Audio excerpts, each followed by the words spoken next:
Dunkirk is my favorite film of 2017. I absolutely loved it. Christopher Nolan directed the movie so excellently, and only in a way he could, which was a great thing to see after the, in my opinion, lackluster trailers.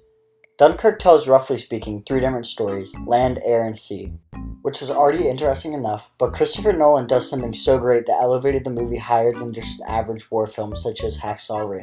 I'm not going to spoil what it is because I didn't know what it was going into the film, but if you haven't seen it yet, then I think you'll be surprised by the things Christopher Nolan does. The biggest plus to me has to be the sound of this film. The soundtrack does this excellent clock tick tick tick type noise throughout the majority of the film, and the sound effects were just insane. I saw the movie in IMAX, which also helped the sound, but everything felt so real. The gun sound effects weren't like normal gun sound effects. They sounded like it was in the actual theater, which is actually terrifying. When a plane would pass by, it was so intense and loud, it was like you were in the real situation. Even with these sounds, you could tell Christopher Nolan had some inspiration from silent films, because there's not that much dialogue.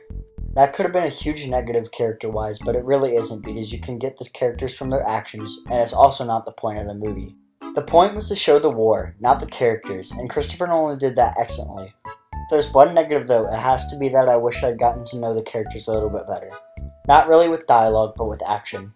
I'm mainly talking about one certain character. The lead and Harry Styles did a great job, as did the boat characters and pilot characters. But the third main soldier character could have had a little more action to do it, at least for me.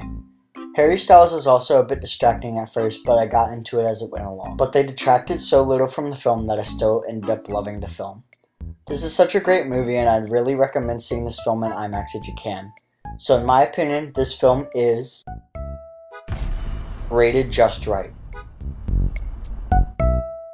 Thanks for watching, and see you guys next video.